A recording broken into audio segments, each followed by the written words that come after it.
to support this bill and the committee's report together with all its amendments, Honorable Speaker.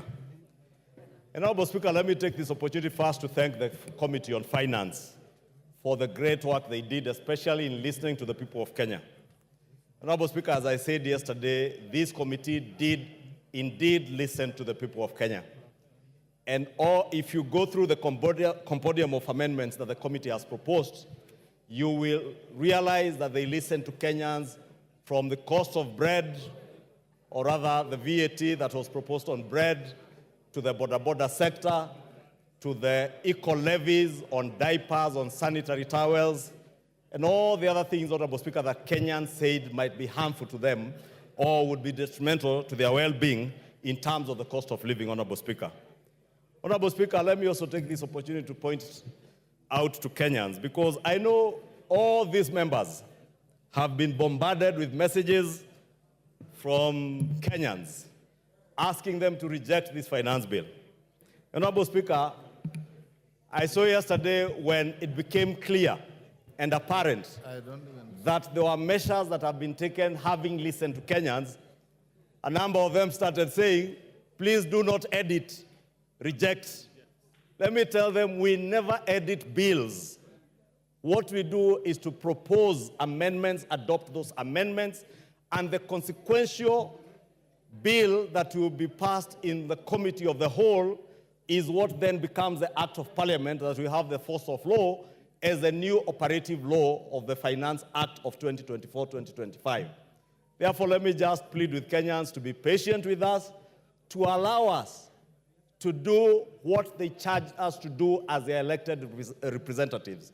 Honorable Speaker, I say that because I know, and I know many of these members, including myself, we have suffered a lot of harassment. And I was asking the leader of minority this morning whether he has suffered the same. And he told me his phone is worse. Many of these members of parliament today, Honorable Speaker, you cannot reach them on their phones because they have blocked their phones, including WhatsApp. But this is the beauty of our democracy, Honorable Speaker. And the beauty of this democracy, Honorable Speaker, is that Kenyans express themselves and we respond to what they are saying. And in responding to what they have told us, that is why many of the amendments that you find in the committee's report that touch on the issues to do with bread, border, sanitary towels, Honorable Speaker, and I heard this morning somebody asking whether we have capacity to manufacture adequate sanitary towels and diapers in this country, Honorable Speaker. And I want to confirm to the country that we have more than adequate capacity. Honorable Speaker, if you get data from the Kenya Association of Manufacturers, Honorable Speaker, we are outstripping the daily demand, for instance, for sanitary towels. And I mentioned sanitary towels because, Honorable Speaker, I am a father to girls. Two of them who are now turning to their teenage years. One is 17, the other one is 14. And I have seen these members, someone was showing me a very derogatory message sent to him, being asked whether his wife doesn't do what, I don't know what, Honorable Speaker. And Honorable Speaker, I am saying this because if you look at the data from the Kenya Association of Manufacturers, it is clear that out of 4 established companies who are manufacturing sanitary pads, for instance, that is Interconsumer Products Limited, Promed Limited, African Cloth Limited, Sai Pharmaceutical Limited, and a 5th one coming up, Sunda Kenya Limited. The 4 companies' production output is 148 million pieces a month. Our local demand is 135 million pieces a month. Honorable Speaker, when the equal levy was introduced on sanitary pads and diapers, Kenyans spoke to the Finance Committee and said they would become expensive.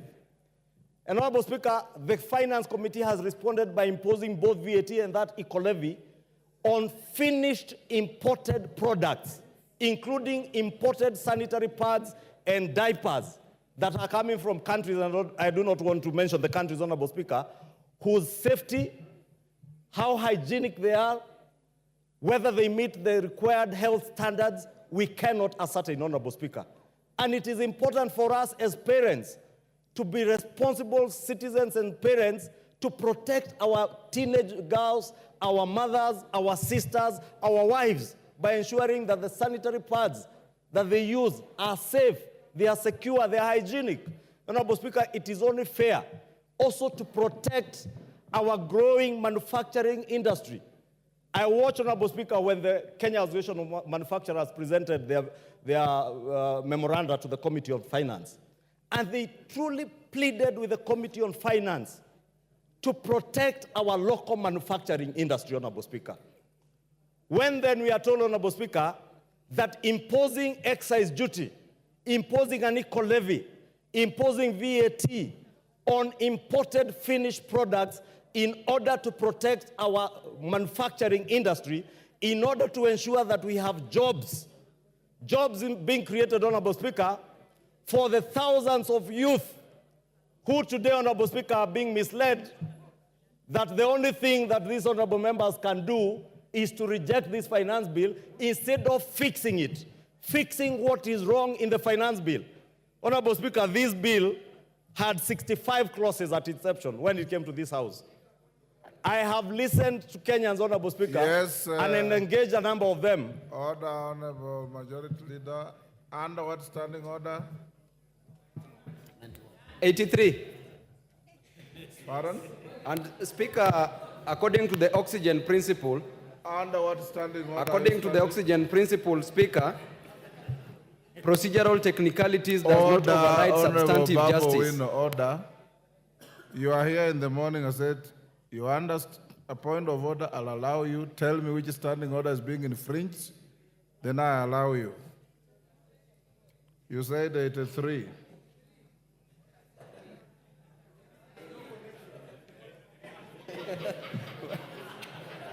You're out of order. Mr. Speaker. Go on, Majority Leader.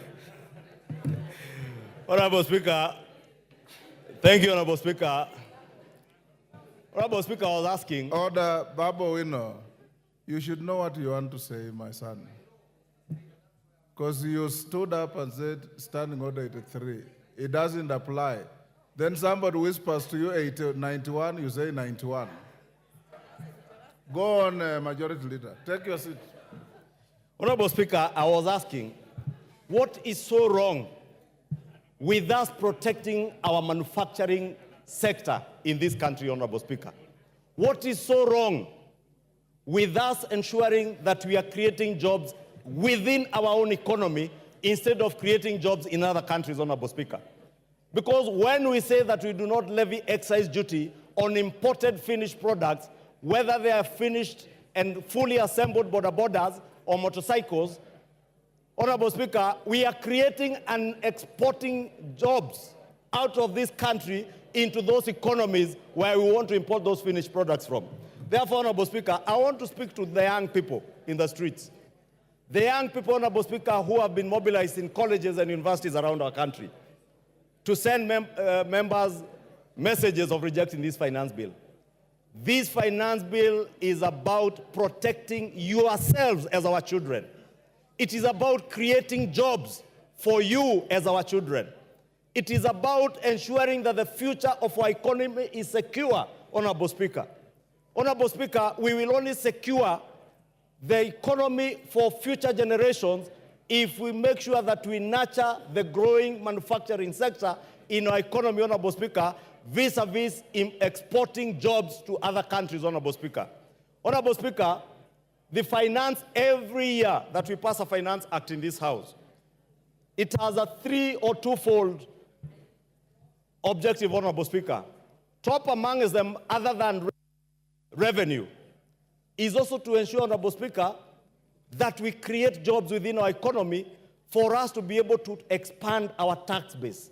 So that, Honorable Speaker, those of us who feel overburdened, especially the working class in this country, because we are paying taxes and very many other non-taxpayers or Kenyans who are not paying taxes are depending on us to ensure that we're able to create jobs, create more income earners who can pay taxes so that we share the burden of taxation more evenly and more fairly, Honorable Speaker. And that is part of the prime objective of this Finance Act of 2024, to ensure that we raise revenue, we protect our manufacturing sector, Honorable Speaker, we create jobs, and more importantly, Honorable Speaker, we deliver services to the people of Kenya, Honorable Speaker. I am glad, as the President said yesterday, Honorable Speaker, that the conversation in this country now has changed. We are no longer debating in this House, Honorable Speaker, these interjections, I find them unnecessary. I think Babu Owino thinks we are outside Central Police Station. Thank you so much, Honorable Speaker. Honorable Speaker, we cannot sit here. What standing order are you on? 91. 91. Honorable Speaker, why is it that it's only my standing orders that you are confirming, Honorable Speaker? The rest you are giving. Baba Owino, everybody has been subjected to the same treatment. What I want to say is very important and urgent, Honorable Speaker. Yes. Yes, what is out of order? Thank you, Honorable Speaker. Honorable Speaker, I've heard the submissions made by Honorable Ichungwa, and I want to say that at first I thought that they were important and detailed, but I've just realized that the important parts are not detailed and the detailed parts are not important. He's talking about manufacturing. Honorable Speaker, I want to educate Honorable What Ichungwa. is out of order? This You is know where now I'm you are coming to. pursuing a counter argument. This is where I'm coming to.